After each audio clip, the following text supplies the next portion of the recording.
What's going on, everybody? Welcome to Shoot the Gap, the IDP Fantasy Football podcast here on the Fantasy and Frames Podcast Network. I'm your host, Jorge Edwards, and with me I got my fellow degenerates, Gary Davenport, a.k.a. the Godfather of IDP, and Justin Taylor, a.k.a. JT. JT, let's start with you this week. How you doing, man?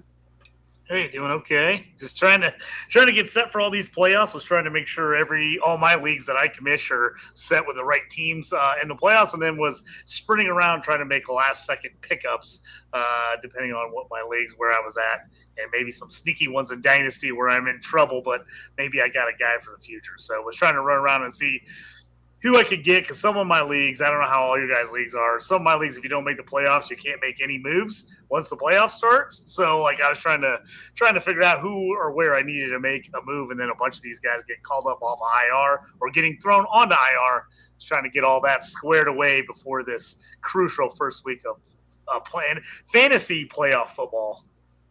Absolutely. Gary, how are you doing, sir? Captain Humblebrag over here. Yeah, man, I'm running around like crazy. I got so many teams in the playoffs that I got to, check all these, make the waiver claims, and a lot of teams in the playoffs. It's a busy time for me, man. I've been bored as hell. My teams suck. Although, Jorge, no skunky for you in Buckus. Nope. I've been riding a little bit of a hot streak to end the season, so I'm feeling pretty good about that. Speaking of things to feel pretty good about, Gary, and folks, you can find a lot of his work over at Football Guys also. One of our Football Guys IDP leagues, I was not expecting to make the playoffs, so I just set my roster last week with all sorts of upside plays. It worked. And so now in one of those leagues, you and I are actually going against one another in one of the first round playoff games. So excited for that, although the projections here, let's just say they're looking good in your favor, sir. But projections are projections. I know, but still. That league's been weird this year. Every time I start to feel good about the team, somebody gets hurt or they just lay an egg. So I'm not especially confident that I'm going to make a deep playoff run in that one, especially with the team and the number of points that the esteemed Stigman Bloom has been putting up on a weekly basis. Yeah, he's in my subdivision, and so when I even was creeping close to getting close to his record, in tying it at least once or twice, his points for are just astoundingly over the top, and it's just like, okay, there's no catching Sigmund at this point. So kudos to him. Kudos to all of you fantasy football managers who have made your fantasy playoffs. Or at the very least, we're very spiteful in week 14 and got, to knock your friends or enemies out of being in playoff contention. Either way, if you got hate in your heart, let it out. If you are one of those people who wants to be humble and got your way into the playoffs as well, we love that too. We got Sean in the chat. What's up, Sean? We got 3P1C Fail. That's right. I'm going to call you that from now on, even though we know your name is Epic Fail. What's up with you?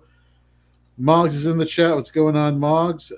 Usual cast of characters. We love you all here to Shoot the Gap. So, gentlemen, before we get into some news and notes, so one of the online programs, and this is probably helpful for those of you out there in terms of content creator world, whatever types of content you produce, that helps you make reels you can put on TikTok or Instagram or on YouTube.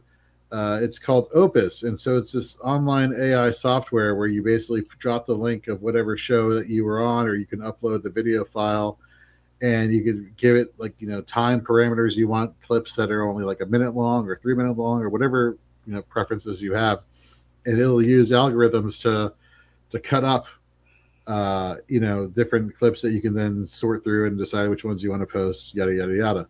So one of the words I put in there in terms of keywords was debauchery for our episode last week. And there is a good 1 to 2 minute clip of the chaos and debauchery of talking about X-rated channels on cable boxes and so on and so forth. No idea what you're talking about, Jorge. Yeah, neither do I, because that will never see the light of day. Why not? Well, I'll show you guys, obviously, but it is quite hilarious. And I was watching porn earlier, and no. Exactly. So it is a gem, and definitely had a lot of fun. And if you all tuned in last week, as JT said, yeah, I was gonna skip this episode. I was feeling sick, but man, I was not expecting to be talking about this tonight. So that was Sean says that's all hearsay what happened last week. You're right. Yeah, we're just gonna move on until some awesome segue occurs during the show, in which case we'll go off the rails again. But until that happens, how about we get into some news and notes?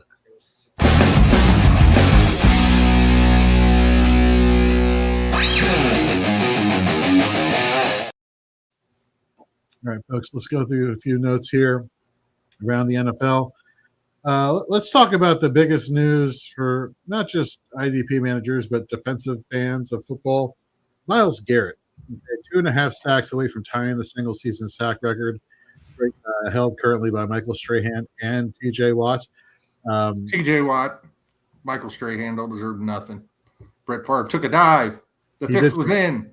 He did take a dive. And didn't you hear the guy for the Jets? I forgot his name. Earlier this year. Oh, Gastineau, Mark Gastineau. Gastineau, yeah, he confronted Brett Favre at an autograph signing event or whatever about that was BS that you took that dive to give Strahan the record. Yada yada yada. That documentary would have been so much better if Gastineau would have walked up and just clocked Favre. That would have been fantastic. Exactly.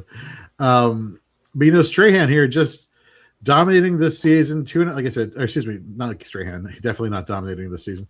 Myles Garrett dominating this season. Again, 2.5 sacks away from tying the record. Over the next 3 weeks, the Browns will take on the Bears, Bills, and Steelers, who over the past month have allowed the 16th, 5th, and 30th most sacks, respectively. So, the Bills matchup is actually going to be probably the most advantageous out of the three. That being the case, dare I say, do we have to ask, given the tough other two matchups, does he break the record? And if so, when? Gary, being the resident Browns fan, let me ask you those two questions. We'll go week 17, he breaks it. I don't care about the matchups. I don't think the matchups matter even a little bit with Myles Garrett. He is just that incredibly talented. I'm an old man. I mean, I can remember watching Reggie White play football in his prime.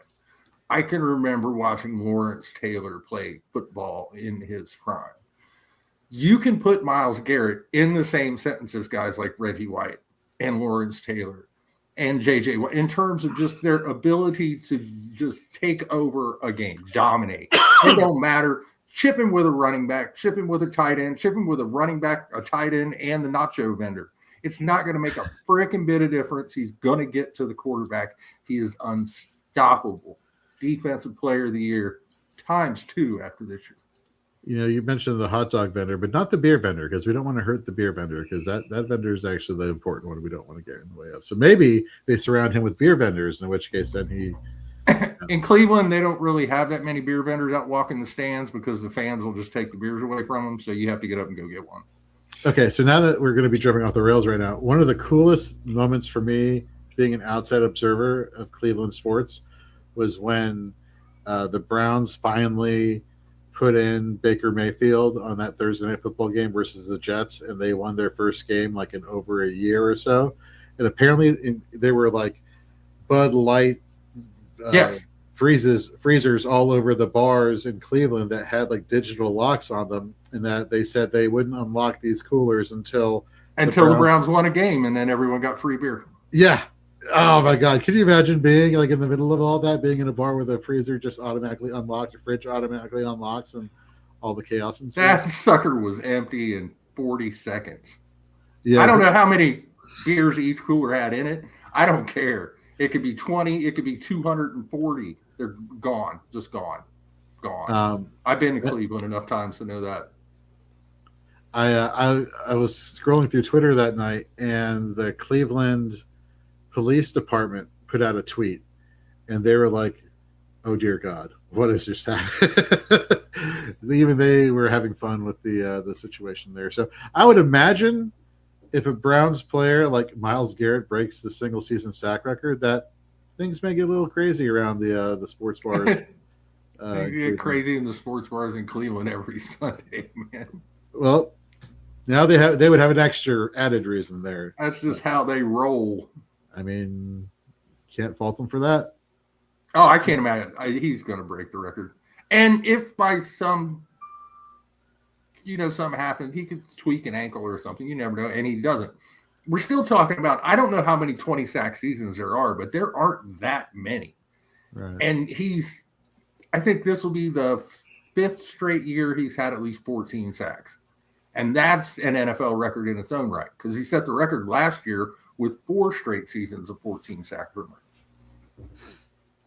Yeah, I am very curious. I'm wondering, it'd be poetic justice if it all came down to that Steelers game, and JT would have to be here on the show as we get ready for championship. The only thing that would make that better is if Aaron Rodgers gets hurt and Mason Rudolph is out there. Oh my God! And then oh no! All hell breaks loose.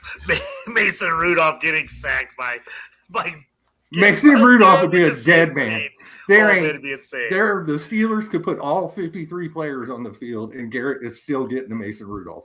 All Myles Garrett would have to do is take off his helmet and just swing it in circles, and then put it on his head, and Mason Rudolph would get PTSD, and would just lie down, Brett Favre style for that sack record. So curl up in the fetal position. Fetal position, exactly. Hey, I would, if Myles Garrett was angry at me, I'd probably just pass out like a possum. I just play dead. Just curl up. Yeah, exactly. 6'6", 275 pounds. Looks like a Greek god. Oh, no, I'm not. I don't want to make that mad at me. Oh my God. So Sean in the chat says 14 official 20 sack seasons. Thanks for doing the research there for us, Sean. Let's go. You're not getting paid for that. That's true. But we do appreciate your assistance as always. No, we don't. Not really. Well, whatever the Godfather says. To hell with Sean. To hell with Sean. Okay. Well, yes. That was Gary. He knows why. Nope. He knows. That son of a gun. He knows why. Why, Sean? Why is Gary so mad at you? Please put that in the chat. I'm curious to know.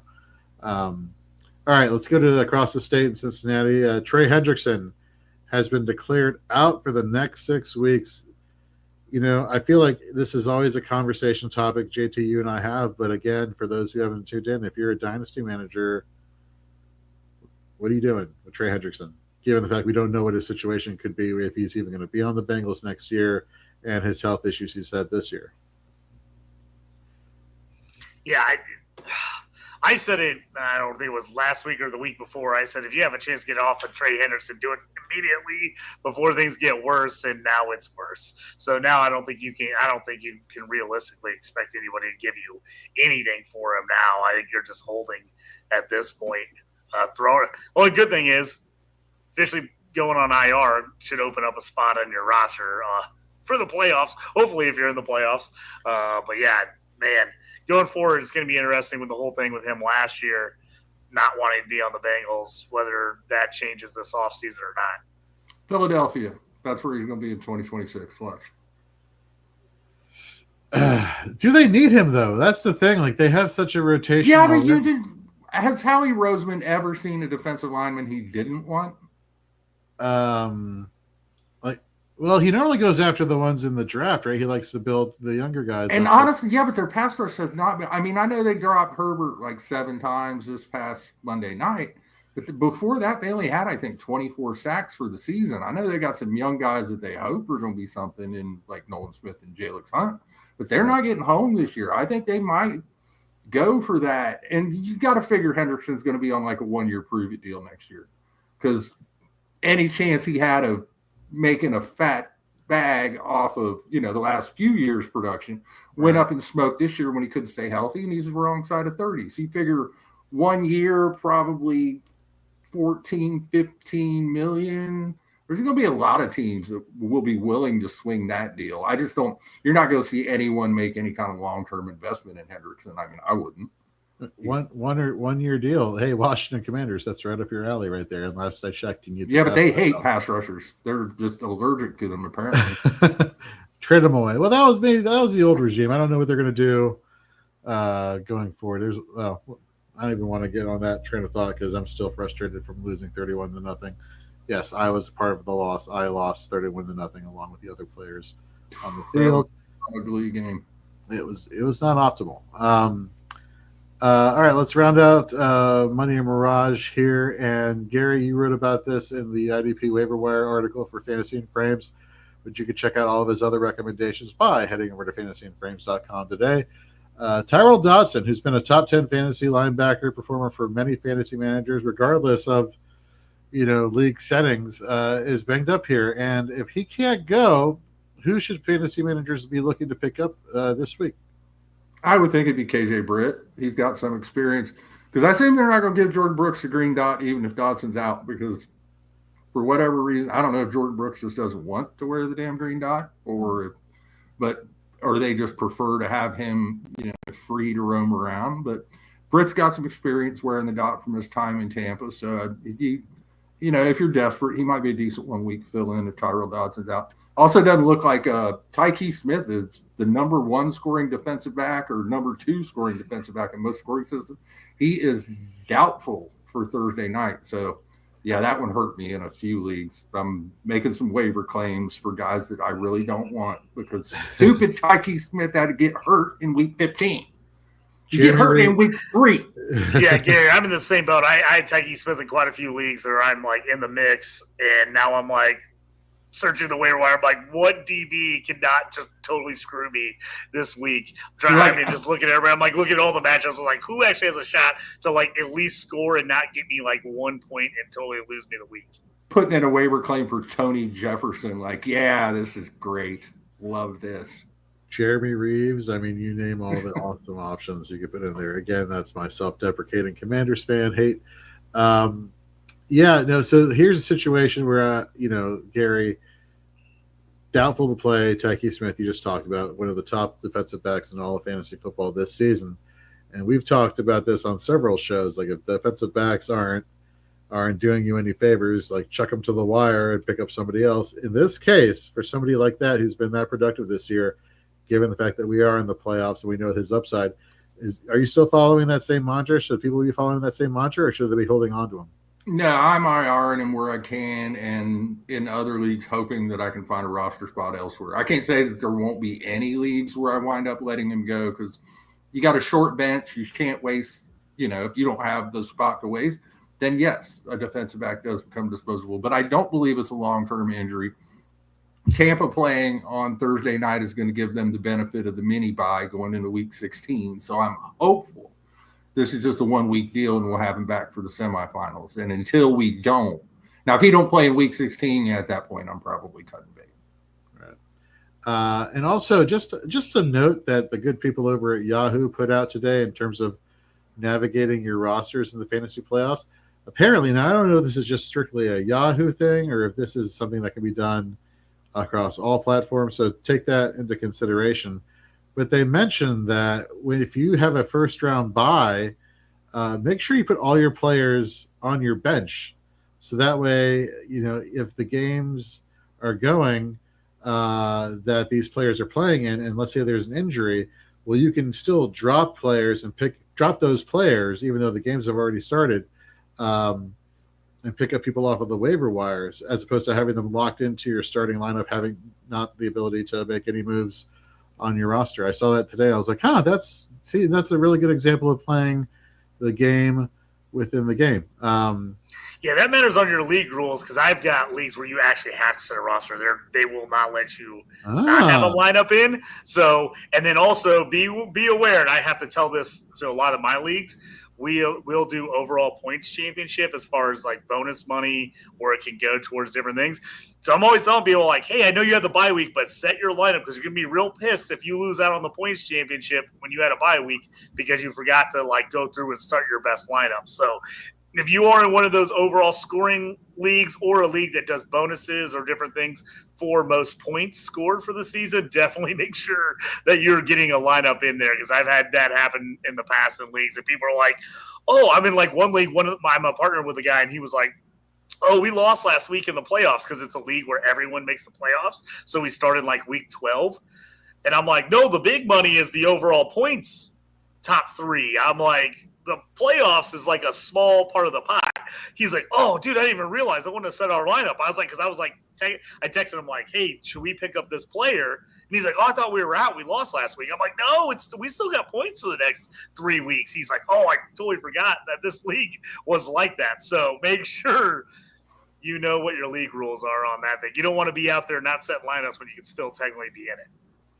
Isn't that crazy? Like, that's still a topic of conversation that we're still having, and it's been since July when most redraft leagues start to take shape. Know your league settings. No, like, I feel like this is like the rule that constantly needs to be hammered home. Like, if there were 10 commandments in fantasy football, number one would be know your league setting. Know thy league settings, and go to fantasy football church every week. Because of that, Jorge, I just want to make another reminder, people. If you're in a dynasty league, make sure that your rules are not there. You're playing for draft position in a toilet bowl setting. Because I have leagues where you either can get an extra draft pick if you win the toilet bowl, either like a pick at the end of the first round. A lot of my IDP leagues are like second or third round. You get one extra pick at the end of the round. Also, though, in a lot of my leagues, they play a toilet bowl to see who gets the number one overall pick. It's not just guaranteed to the worst team.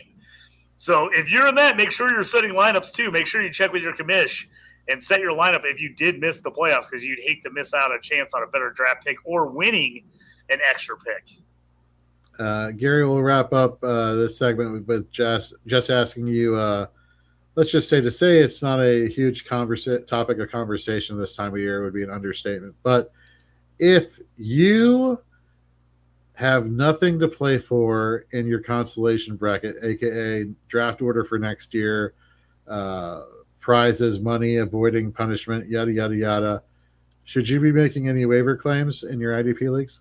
No, not if there's any stakes. I mean, if you're playing for draft position, or even like you said, playing to avoid having to get a tattoo that says I'm a dumbass on your forehead or whatever, then yes, you should absolutely be trying to avoid that.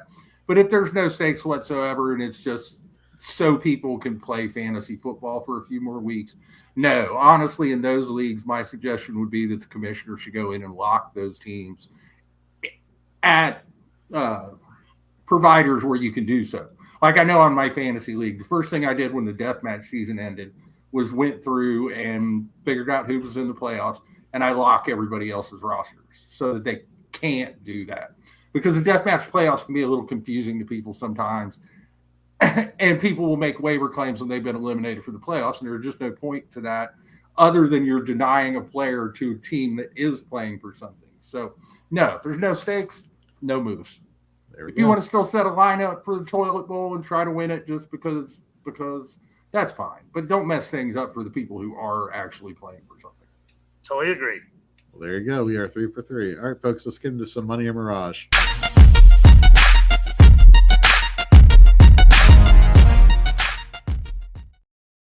All right, folks, as we do every week here on Shoot the Gap, we're going to give you a statement, and you're going to tell us whether it's a money statement, meaning you're buying into it, or it's a mirage, as in, sounds a little bit too good to be true.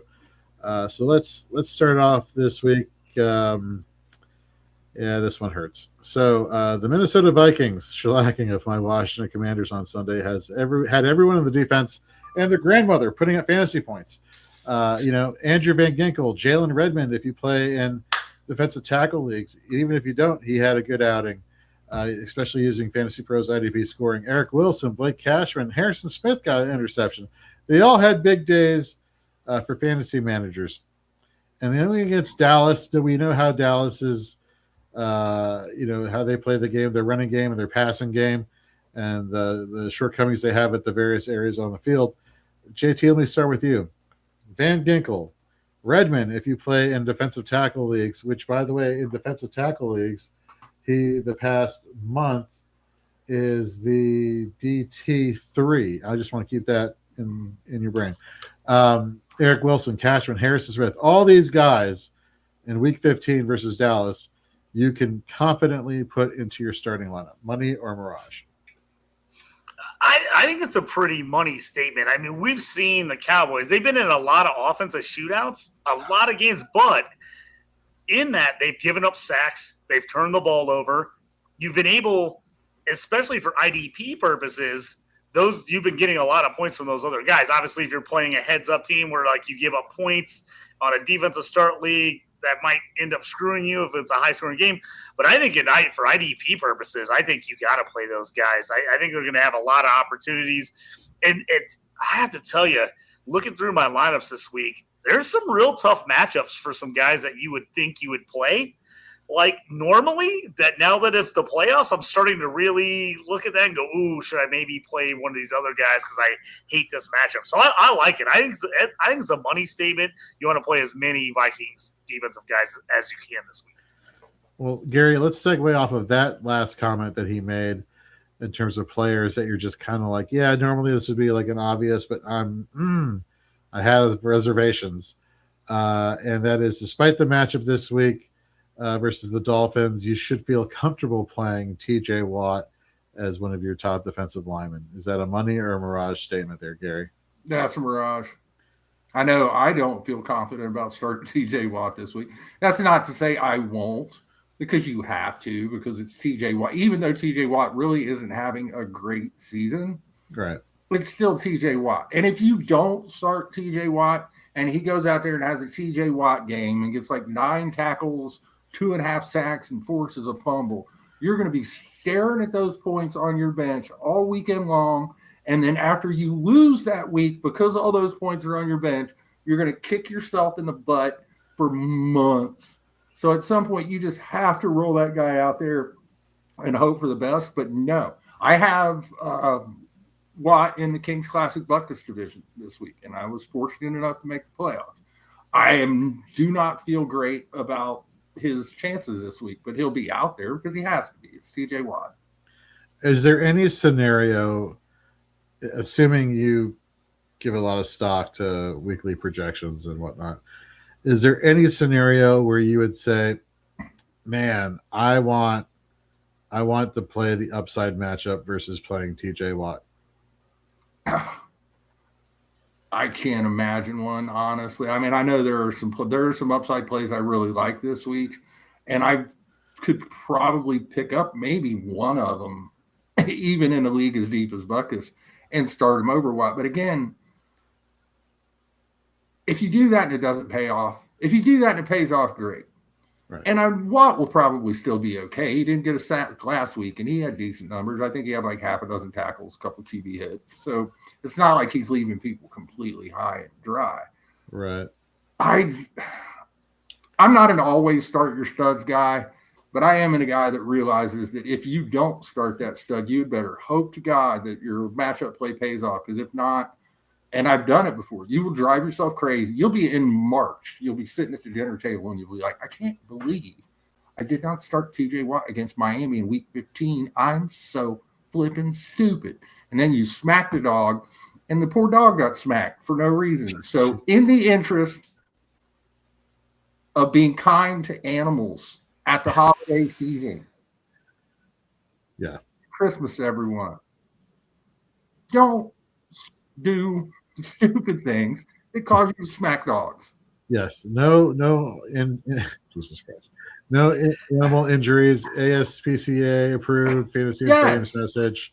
There we go.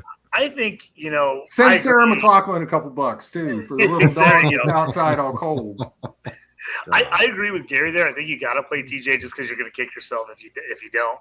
The question for me, as obviously the relevant Steelers homer that I am really, really questioning whether I'm going to play Alex Highsmith or Nick Herbig this week. Now, Miami seems like defensively overall a pretty okay matchup for the Steelers, but sack-wise, Tua's been getting rid of the ball a lot faster. They have not been a sack factory that you thought they would be offensively, and they've been running the ball better, and I think they're going to try to run as much as possible in this game.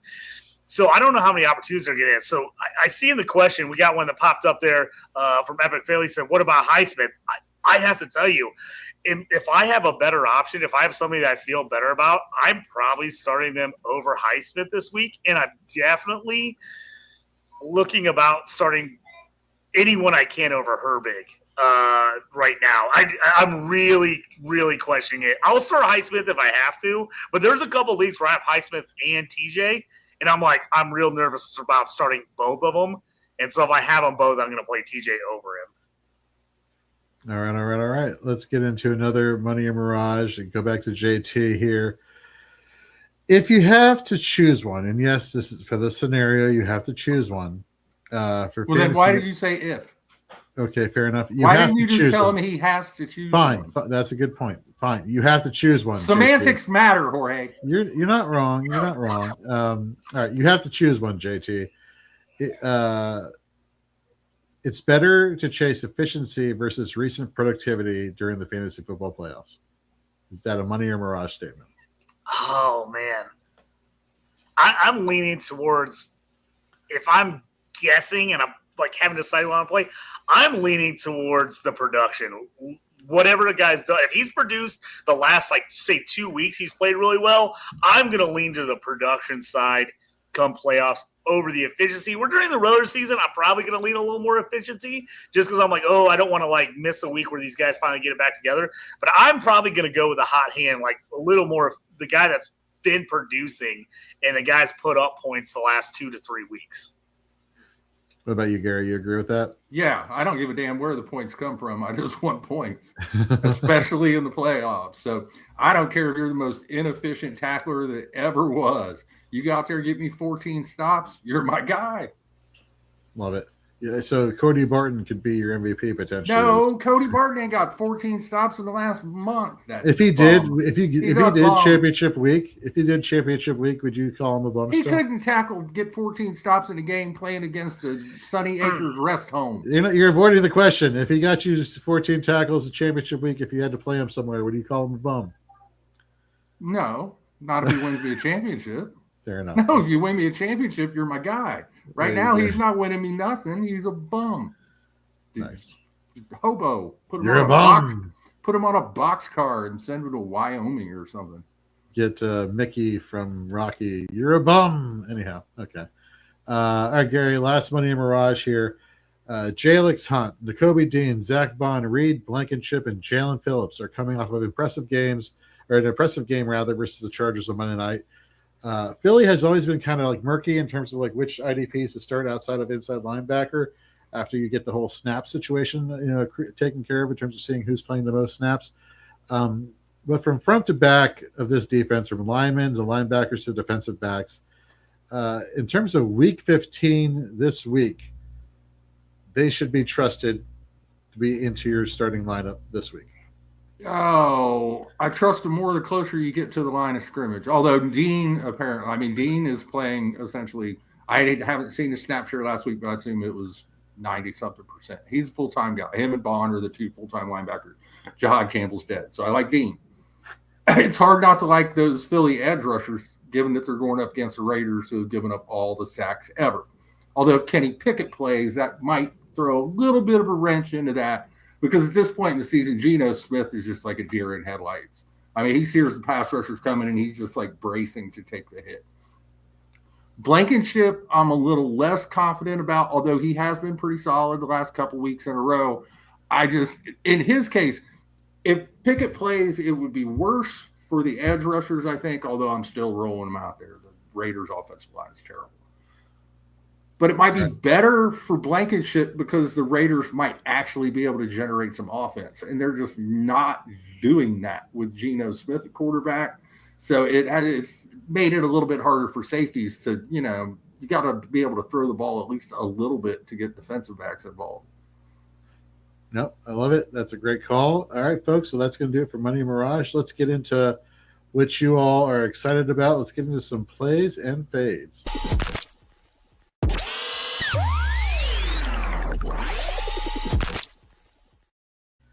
So, folks, normally during the regular season, we've been giving you a play and a fade each, that are outside certain, criteria using the Fantasy Pros weekly ECR rankings, which we're still going to do. But we get it. It's the fantasy playoffs, so you have different scenarios of your rosters, like are you shallow at one position, are you deep at another? So we're going to give you a little bit more content here. we're going to give you ceiling plays where you're talking about like upside plays that could potentially pay off given matchups. We're talking about floor plays in terms of like consistency that you can count on.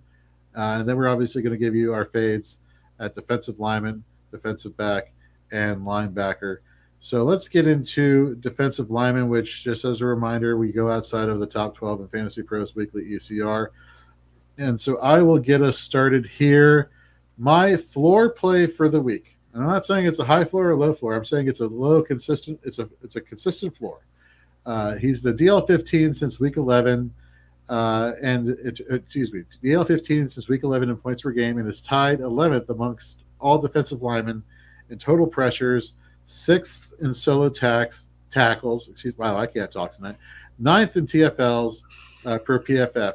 He's 20th amongst defensive linemen in pressure frequency among all defensive linemen. And this week he faces a Ravens team that on Thanksgiving he tallied 4 solo tackles, 2 sacks, and a forced fumble.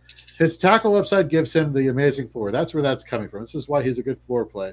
And now you're adding on top of that any impact plays he could have, whether it's a quarterback hit, a forced fumble, a sack. Like I said, he got 2 against Lamar Jackson. I'm talking about Joseph Ossai, Cincinnati Bengals, DL31. Again, what makes this a good floor play is the tackle floor. If he didn't have a tackle floor and it was just sack or bust, he would be in the fade discussion. But that's not where the things are at right now with him. So definitely playing as your floor play, Joseph Ossai. And then for a ceiling play, Cleveland Farrell, DL55 versus the Tennessee Titans. In the last game he played in Week 14 versus Cleveland, he posted 9 total tackles, 2 sacks, 2 TFLs versus that atrocious, offensive line. This week he gets to face the Titans that have given up the second most sacks on the season behind Las Vegas. This is an upside play as big of one as you can have. So give me Cleveland Farrell as my ceiling play. Again, if you are like really desperate and thinking at the defensive lineman position and you want to chase those points out of desperation, he's a solid one to go after. Gary, who are your floor and ceiling plays at defensive lineman? My floor play actually is a little bit sack or bust, but the thing is he's been getting sacks every week. And it's not that usual that you say that about a rookie, but James Pierce Jr. in Atlanta has been on a rampage. I think it's 4, might be 5 straight games with at least a sack.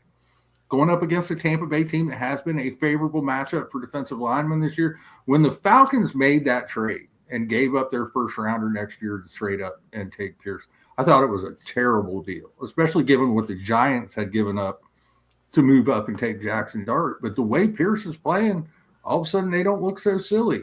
My ceiling play is actually at the opposite end of the same defensive line as your boy Cleveland Farrell. I'm going to go with Bryce Huff, San Francisco 49ers, again, going up against Tennessee Titans.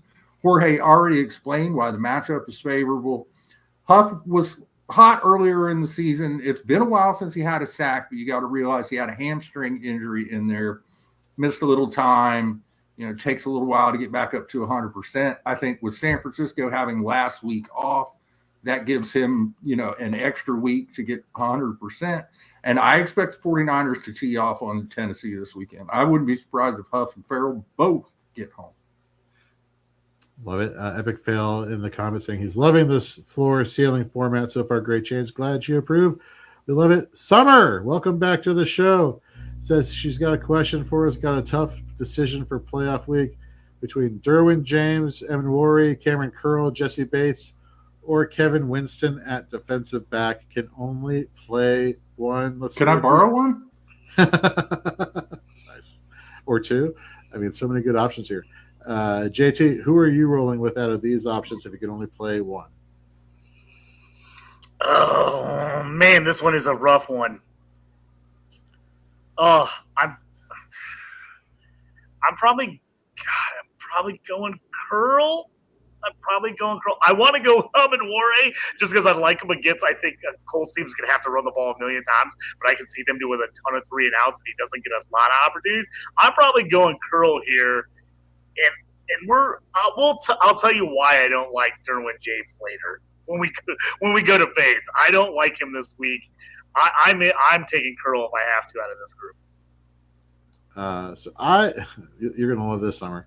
I am gonna go Jesse Bates just because he's had the second most box snaps this past month using Fantasy Pros IDP scoring. He's the DB 12, averaging. Let me pull up the average. I had it literally just here a second ago. He is averaging 14 points a game during that time span. So yeah, give me Jesse Bates. Let's make this extra confusing for her. Gary, who would you roll with this week? I'm going to settle it. I'm going to go with JT and go with Cam Curl. Well, there we go. Boom. Cam Curl is the unanimous consensus pick there. Good luck, Summer. Let us know how you do, and we'll see you back here on Shoot the Gap next week. If you have any more questions, please drop them in the chat. JT, who are your floor and ceiling plays at defensive lineman? Okay, so we talked about this just briefly in the Money and Mirage. I'm loving the Eagles this week. I'm liking their players. I think the shorter one is Jalix Hunt. I think he's definitely a nice ceiling play. Sorry, I went with that. So I'll go ceiling before play. He's my ceiling play. And if you need a really deep ceiling play on the same team, I like Nolan Smith Jr.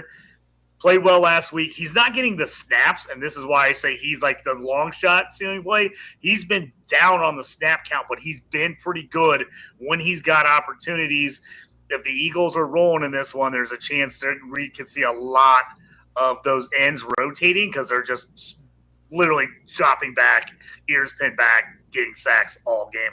So that's Hunt is D-line 26, Smith's DL 54. So that tells you a little bit of a deeper shot there. But I have a couple leagues where I'm hurting a little bit at D-line, and I'm like, I got Herbig, and I'm like, I'd rather play like Nolan Smith over Herbig this week. So that's my long shot ceiling play. I think there's a chance he could get a sack, maybe sack, force fumble. I like him. My floor play is a guy's just been phenomenal lately.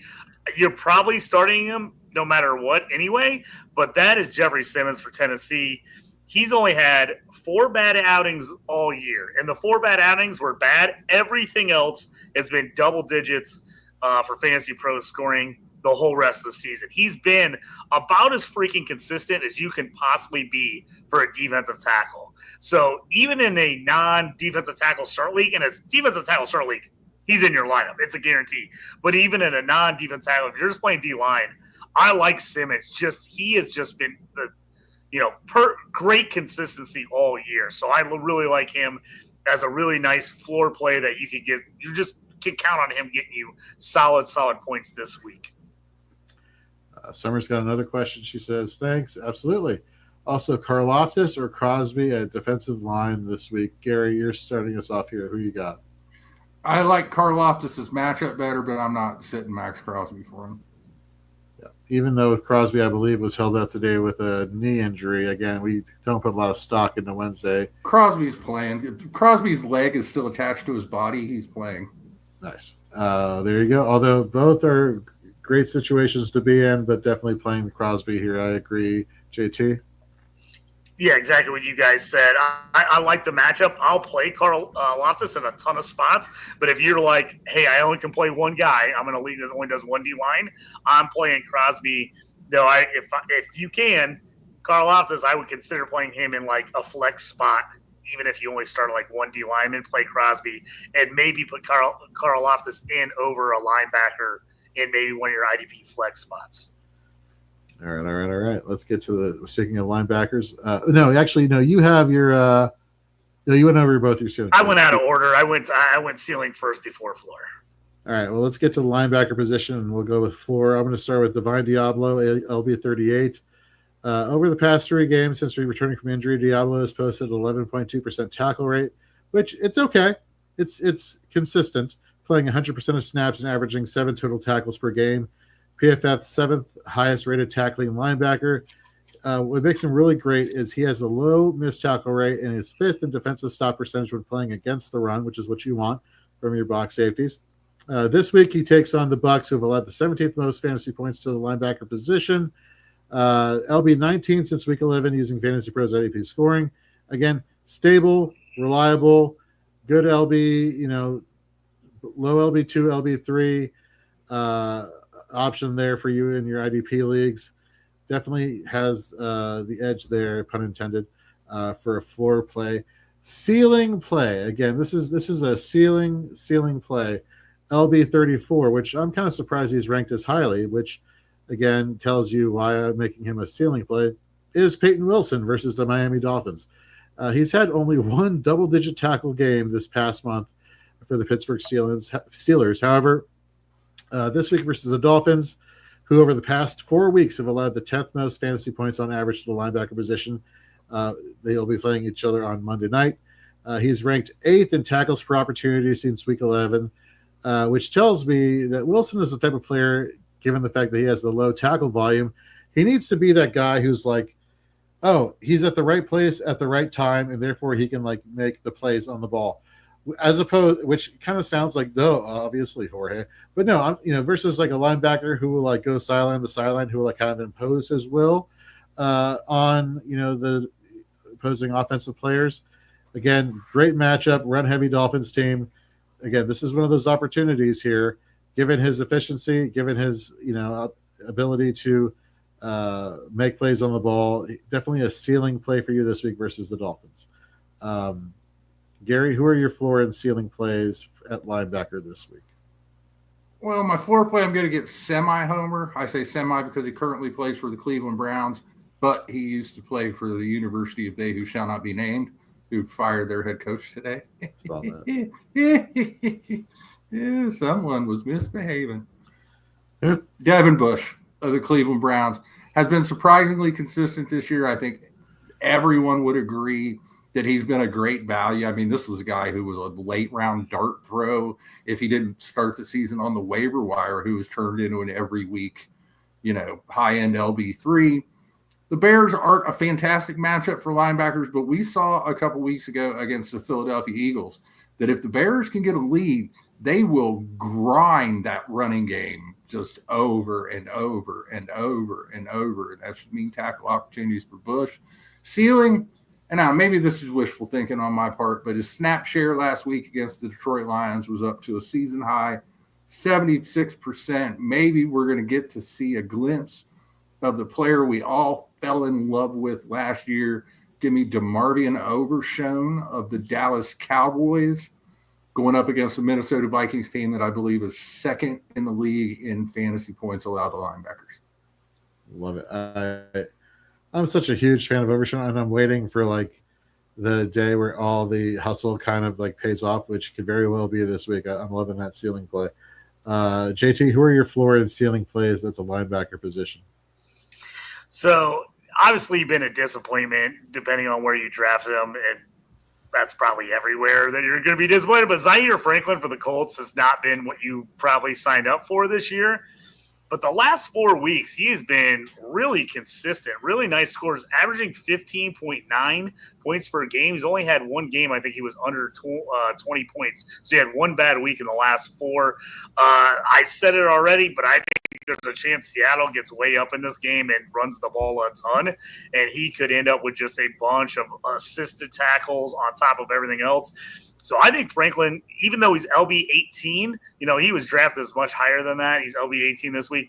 I like him this week. If you have not been playing him because he just kind of was disappointing you throughout the year, now's the time to get him back in your lineup. I think he can give you a really nice floor play this week. For ceiling guys, I got 2 guys here. Actually, I got one more other floor play. Azeez Al-Shaair, LB 27 for Houston going against Arizona. He's averaging right around 10 points per game for the year. He's had 9 points in all but 3 games this year for Fantasy Pro scoring. He has not had any big, huge games where he won you a week, but he has been right there consistent. 8, 9, 10, 11 points all year long. I think that's a case again this week. The tackle efficiency is up there. He was at 19.1%, 9 tackles last week. He's basically the number one linebacker, 87% of snaps last week for Houston. He's the guy that's going to be in there, so I like him as a nice floor play. And my ceiling guy is Nakobe Dean for Philly. depending on how this week goes against the Raiders, I think he could have a monster game. He's got sacks in 4 of his last 5 games. So if you're in a big sack league where sacks count for a lot of points, especially if you're in a linebacker bonus league, I don't know how you don't have him in the lineup this week. He's LB 17 right now, but there's a chance he could have a monster game. And all you need is 1 sack, and that sack to turn into a forced fumble recovery. And man, he wins you the week, has a monster week. So I'm all over Nakobe Dean. If you have a couple linebackers all kind of right together, I'm going Dean over almost everybody else just because I think the upside of him to have a blow-up week is there. I can't believe, JT, don't have no faith in a Colts offense that might be starting, and I'm not making this up. Phillip freaking Rivers at quarterback. Oh, my phone was blowing up all day. All day, everybody was blowing me up about, oh, but can you believe Rivers is back? I was like, this is just a nightmare scenario right now. You know, if he goes out there at quarterback with his kids, he would have a full team. I don't know. Yeah, you know why? Somebody posted this other day, and I didn't verify. I couldn't find a verification for it, but somebody said that one of his oldest kids was like 10 or 12 days younger than Anthony Richardson or something like that. Like, was like almost the exact same age as Anthony Richardson, which is pretty unbelievable. As a Colts fan, I really hope Riley Leonard can get the knee healed up and he can at least play and give them something. This thing could get real ugly if it's Brett Rippon or if Rivers, 5 years removed from playing his last game, comes in and starts off less than a week. Oh, God, I want that to happen. I know he's been throwing the ball around because he's a high school coach, so it's not like he doesn't go to practice and throw the balls around, but man, 5 years of not getting hit by 300-pound guys and then all of a sudden getting hit, and he's literally like less than a year younger than me. Like, that's brutal. It's insane. I don't understand why the hell he would reset his Hall of Fame check. Not to say that Phillip Rivers is a Hall of Famer, because I think he's such a verge guy. I really do. People will make arguments for and against, whatever. But if the moment he takes 1 snap for the Colts, he's got to wait 5 more years again. Why? I know why. It's the 10 kids. He wants to get the hell away from his 10 children. High school football season's over. He's got to get out of there now. The wife expects him home every night. Right. High school football season ended. He's like, I got to get back out there and do something. No, I got to go. I'm the Colts, babe. They need me. I'll be back. I love you and you and you. I wonder if you just named his kids like 1, 2, 3, 4, 5, 6, 7, 8, 9, 10. Because that's a lot of names to keep track of. That is a lot. Yeah. I'm right there with you. All right, let's get to defensive back plays. My floor play, Evan Williams, DB 18 for the Green Bay Packers versus the Broncos. He has been the DB 19 in Fantasy Pro scoring, DB 17 in tackles per opportunity, the DB 17 in plays on ball percentage among defensive backs of the NFL, and 8th in terms of box snaps amongst all safeties in the NFL since Week 11. This week against the Broncos, they've allowed on average the 10th most fantasy points at the position. You know, everything I said, 19th, 17th, 8th. He is the quintessential example of the safety that you want or defensive back you want as a floor play. He is a surefire DB2 for fantasy managers in round 1 of your IDP Fantasy Football playoffs. And in terms of my ceiling play, we talked about the injury of Tyke Smith, how he may not play this week, being doubtful currently. Since Week 11, though, Antoine Winfield, who's currently ranked as the DB8 over at Fantasy Pros, has only posted 1 double-digit tackle. Has only posted 1 double-digit fantasy point per game and posted 7 total tackles with an interception versus Arizona Cardinals most recently. I will say this, however. Since Week 11, he ranks first among defensive backs on plays on ball percentage. Now, granted, he plays a more traditional free safety role, but if you look at the usage over the past month, he's actually neck and neck with Tyke Smith in terms of box snaps. And it's not like that has never been a position or place on the field where he has, had experience in. Obviously, we remember back a few seasons ago where he was the DB1 in all of fantasy football, and he played a good portion of his plays on the field closer to the line of scrimmage. And let's not forget, even if he does remain in that free safety role, and they bring somebody else in to play the box safety, Kirk Cousins has thrown 3 interceptions over the past 3 weeks. So there is that upside play there at defensive back. So given the injury to Tyke Smith, Antoine Winfield is definitely a good ceiling play for you at defensive back. Gary, who are your floor and ceiling plays for DB? Floor, I'm going to go with Trayvon Merrick of the Carolina Panthers. It's been a little while since he played because last week was Carolina's bye, and the week before Trayvon had to sit in his corner and think about what he done did after he punched Jawan Jennings in a place that you really shouldn't punch people. Although apparently Jawan Jennings has a mouth on him because Myles Garrett said that, I believe Myles Garrett's exact words were, he said things to me you don't say to another man, which I wouldn't recommend saying things like that to Myles Garrett because that's how you get messed up. Or any football player ever. But he's not taking on Myles Garrett this week. He's taking on a New Orleans Saints team that I believe is top 5 in fantasy points allowed to safety. So I expect him to bounce back nicely after his mini vacation. Ceiling play, give me Malachi Moore of the New York Jets. Been fairly productive the last couple of weeks, taking on a Jacksonville Jaguars team that leads the league in fantasy points allowed to safeties. Nice. We got a newcomer here to shoot the gap. Crypto Life Bags. Hey, fellas, I'm new here. Welcome. Just in time for the fantasy football playoffs if you play in IDP Fantasy Football Leagues. So welcome to the show. JT, who are your plays, ceiling and floor at defensive back? You've got Antoine Winfield as a ceiling play, and I think that's a great call. I also have him as a floor play. Nice. I think you got to have him in there this week. He's averaged 10.6 points per game for Fantasy Pro scoring over the last 8. Been very consistent on a guy who in the past has been a lot of boomer busts, like monster games or kind of disappears. I think with Tyke Smith being out, I think he does get a chance to play more in the box. I think he's going to have a decent tackle floor, so I like him. I think he's a definite guy you want to put in there. But I do like what you said. I think he's a floor play with a really good chance of having a monster ceiling where they play. The two guys that, I feel like this is for me, guys are like, I really like him at the beginning of the year, kind of fell off, and now I like him again. Devin Witherspoon was one of my favorite guys coming in this year. Had some injuries. They moved him around a bit. He went from the slot out to the outside. He was one of those guys you kind of like, oh, I loved him early on, and then I'm like, I don't think I can play him anymore. He's DB 26 coming in this week against the Colts. He's coming off a 7 tackle, 2 pass defense, 1 interception, 1 fumble recovery. He was the number 1 cornerback in scoring. So if you're in a cornerback scoring league, I think you got to get him in there. Even in a DB league, especially this week, we just talked about it. Who knows who the heck is playing for the Colts? If you're out there and you're throwing one up, there's a chance that you get a pick and maybe a return in this one. I like the chance of Witherspoon having one of those monster games like he did last year where he turns around and gets a pick, gets a fumble recovery, maybe gets a sack. So I like Witherspoon. I think he's a really nice ceiling play. And my other guy on the ceiling play, and I think this guy is going to either win or lose a bunch of teams games this week, and that's CJ Gardner-Johnson. This year, they blitz him. They've been blitzing him a decent amount. 14.8% blitz rate as a DB is pretty freaking high.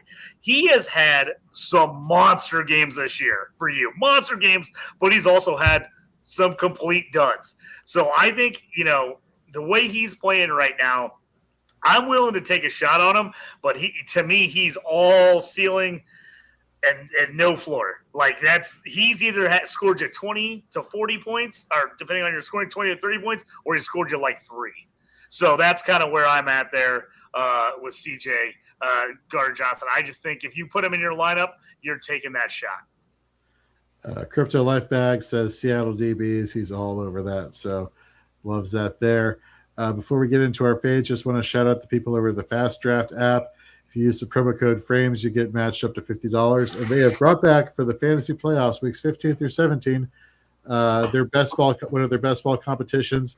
Literally 20-second timers, fill your rosters really quickly, 8 rounds. Super fun, super affordable. And of course, if you sign up for the first time using the promo code FRAMES, you can get matched up to $50. Who doesn't like free money? Let's go defensive linemen here as our fades. And there's a reason why we call them plays and fades, because we don't call them start and sits because, we talked about it earlier. TJ Watt has a tough matchup this week. So we may be fading expectations, but anybody who tells you because of the bad matchup, you're sitting a star player or a player who's been productive on the season, that's stupid. So don't listen to that, but fade these players. And the one that I'm fading this week is Montez Sweat, currently weekly ECR ranking DL15 going against the Cleveland Browns. He has been outside the top 25 edge rushers In solo tackles, he has been outside the top 36 in total pressures, both of which since week 11. And also since week 11, he has only had a 5% pressure rate. Okay. Normally, when we're talking about, elite options, we're talking about like the teens. You're talking about super elite. You're talking like the 20s, 5%. The average, I believe, for edge rushers is 11%. So, bad. He also has a 37.5% missed tackle rate, which is also very alarming. One of the things that, made Montez Sweat such a good option earlier in the season has been the fact that he has, he had that tackle floor. Like, even though he may have not been getting you the sacks, he's been getting you the hits, the TFLs, the solo tackles. And that, again, is one of the things you look for in terms of consistency amongst your defensive linemen. So that way, if they get, if they come through with the pressures and they come through and get you the sacks, it's all gravy. That's not the case. Now, I say this like the Browns are going to be like this horrible matchup for the Bears edge rushers, the defensive line. Well, they haven't exactly been setting the world ablaze in terms of pass protection. And Shedeur Sanders has been sacked a lot. But again, when you talk about players that you are confidently starting each week, you usually put your faith in the players who have shown a track record of productivity, not necessarily those or boomer bust potential unless you are desperate. He's really been bailed out the past few weeks in a few forced fumbles and fumble recoveries at 3 sacks, not tackle upside, which has given me reason to pause and why I'm fading him this week. Again, I like it when consistency meets opportunity, when confidently starting a player, especially in a must-win game, one and done. I get it. You may not have a choice to play Montez Sweat, but I would fade your expectations of what you'd be getting out of him. And to quite be honest with you, any of these ceiling plays that we have mentioned on the show this week, I would feel more confident in getting something out of them than I would with Montez Sweat versus the Cleveland Browns. I know that's a little bold, but that's where I stand with that. Gary, who's your fade this week? Oh, I like to get big with my fades. Aiden Hutchinson, Detroit Lions. Again, he's the guy you're going to start. I mean, you would have to have either you're playing in a league where you're only starting one defensive lineman and the waiver wire is loaded with guys, or you have a bench that looks a hell of a lot better than mine does. But the fact is, Matt Stafford doesn't get sacked. He's been sacked 17 times all season long, tied for the lowest amount in the NFL. I believe if the Rams aren't dead last in fantasy points allowed to edge rushers, they're 31st. You just need to know going in. You can't go into it expecting a sack out of Aiden Hutchinson. You got to look at your other IDPs and be like, okay, where can I make up a few points? If that means, throwing in a ceiling play at defensive back or something, then do it. Because you can't count on an Aiden Hutchinson-esque week from Aiden Hutchinson this week. Hutchinson week. Weak Hutchinson. He's not weak. He's very strong. But anyhow, let's get into linebackers. My fade this week is the LB31 versus the Kansas City Chiefs, Diane Henley. The Chiefs are 15th in terms of fantasy points allowed to the LB position since week 11. His tackle efficiency during that time period, 8.5%. No bueno. To use the reverse paraphrase, is that even an expression? I don't really know. I'm just going to go with it. To use the reverse paraphrase of P. Diddy, you should stop playing Diane Henley this week in your fantasy playoffs. We're quoting P. Diddy now? Have you seen this Is documentary? that wise? No, I have not yet.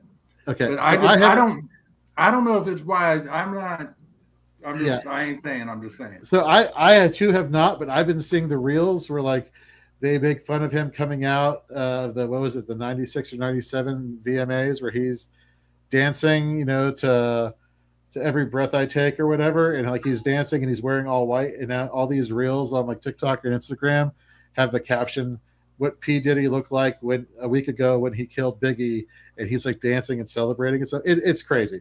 But apparently 50 Cent has some choice words for P. Diddy. But anyhow, yes, we are referencing you should stop playing Diane Henley in the fantasy playoffs this week versus the Chiefs. Gary, who is your linebacker fade? Devin White, Las Vegas Raiders. Because nothing good can happen in Vegas. It has to stop. White's been one of the few bright spots. I mean, Max Crosby and White defensively are pretty much that's it. That's all any IDP manager has been rolling out with any kind of regularity. Jeremy Chin has been a little up and down, but White and Crosby have been consistent starters. But that Philadelphia offense has spent most of the year at the bottom of the league in fantasy points allowed to linebackers. And right now, said offense ain't playing well. I mean, they're not. They did not look good against the Chargers running or throwing the ball, really.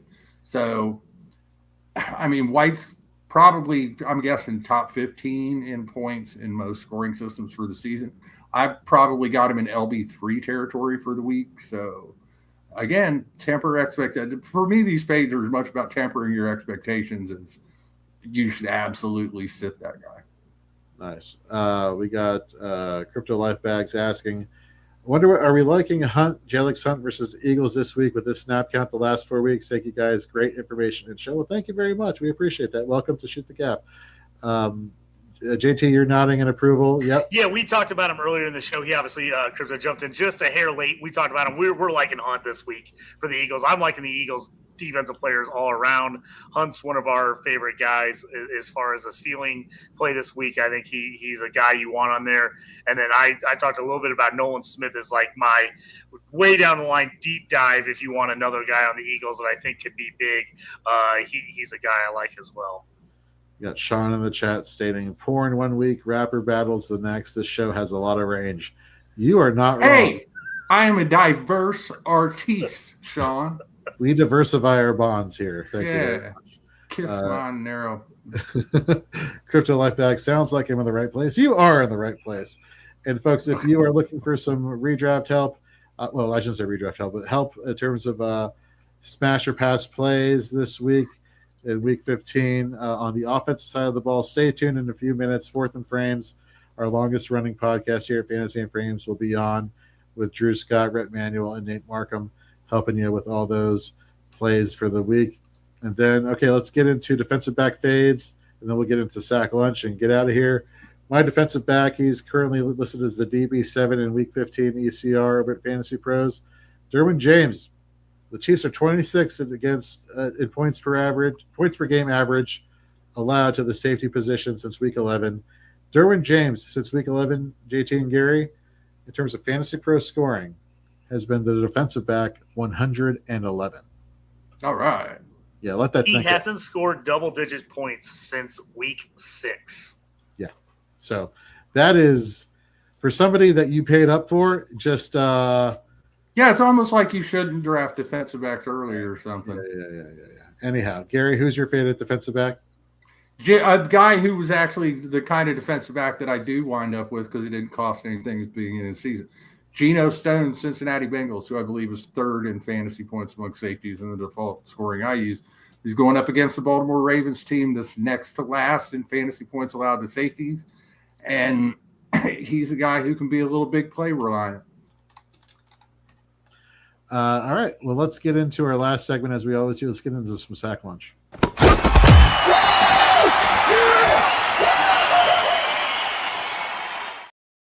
So all of us picked Myles Garrett last week. All of us got a sack. So that is 1 point we all gained last week. I am scared to do the tallying because there was a huge gap with Steve Hungarter and the rest of us, at a certain point during the season. And all of a sudden things have been starting to narrow. And so there's a chance that I may actually not take a pie in the face in our year in review show. So that is something to pay attention to going forward. But for those who are new to the show, like Crypto Life Bags, in this segment, because we did all season long, we're picking one player. And again, this player is a player that we can only pick once that we're predicting to get a sack. And of course, if you get, 2 sacks, then you get 2 points. If you get 3 sacks, 3 points. If you get a linebacker to get a sack, an off-ball linebacker, that's an additional 2 bonus points. If you call a defensive back and that gets a sack, that's an additional 3 bonus points. So you get where we're going with this. So my sack lunch for the week is Jalix Hunt versus the Raiders, who are giving up the most sacks on the season. So rolling with him. Gary, who's yours? I think I used Will Anderson Jr. earlier this season. I couldn't remember because I don't remember much from, yesterday. Right. So, but I think maybe that I have not used Danielle Hunter yet. And the Houston Texans are going to go up against an Arizona Cardinals team that I believe leads the NFC in sacks allowed and in fantasy points allowed edge rushers. Hunter and Anderson are the only pass rushing duo in the league who both have double-digit sacks. I expect they are going to be all up in Jacoby Brissett's business, which sucks because he's my starting quarterback in Butkus. All right, we got a question here from Badger before we get the JT sack lunch. Love the show so far. Have a bye week this week. Y'all have any pickups for week 16 and 17? Kevin Winston did wonders for me last week. So I just dropped into the YouTube chat the link to Gary's IDP waiver wire article for week 15. If you can't access that link directly, head over to fantasyandframes.com, scroll down to IDP waiver wires, as well as check out our regular waiver wires and check out our plays and fades for the week. Check out our IDP plays and the fades for the week, as well as some fantasy football trends heading in to the first round of the playoffs. We got articles galore coming at you. And, of course, check out our weekly rankings. And, of course, we're getting into Dynasty season as soon as this is over. So Dynasty rankings are being updated weekly. So pay attention to that. So, Badger, hopefully that helps you out there. And, JT, to round us out here, who is your player for sack lunch this week? I'm trying to get a little ahead. I was debating DB or linebacker here for the bonus points. I'm going to Nakobe Dean. I think he gets home. I think he gets a sack again this week. I like it. I need to make up some points here. Like I said, talked about the Eagles pretty much the whole show. I've got to stick with it. I'm going to Kobe Dean, linebacker, sack this week. And for what it's worth, Sean says in the chat, Kamari Connor for sack lunch. Interesting. You know what? If you get that right, I'll send you a koozie and some stickers here. You know what? The Chargers are having all kind of problems keeping Justin Herbert upright, so he might not be far off. I was trying to decide if I was going to start Connor in a league this week, and Sean might be trying to convince me I need to put him in there. Well, there we go. And with that, that's going to round up Shoot the Gap for week 15. Again, if you're just catching us late, you can always rewatch us on YouTube. Or if you're down for listening to our podcast, it'll be up and running tomorrow morning, wherever you listen to podcasts. Gary, any parting thoughts as fantasy managers head into the first round of the fantasy football playoffs? Win. Okay. JT, what about you? Yeah, congrats if you got that bye. Always huge. If you didn't get the bye, start rolling this week. Get everybody warmed up and ready to go so you can knock off one of those teams in the semis next week. That's right. And as far as my takes here, have fun, win. What did I already said win, man? All right. Well, riding my coattails again. Damn it. Well, it could be worse. I could be stealing your hooker for the season, like JT. No, I almost said the same thing. I was like, at least Tori, you didn't steal his hooker. I'm hoping Santa will bring me a new hooker, and JT will steal it. Crypto Life Bags, you have a lot to catch up on. Anyhow, all right, folks. Fourth and Frames is up next with Rhett Manuel, Drew Scott, and Nate Markham. Stay tuned here on Fantasy Frames. Follow us on all of our social media channels, which is on Twitter, /X, YouTube, TikTok, Instagram. We have all sorts of content coming out there for you. So give us a follow, and we'll see you next week.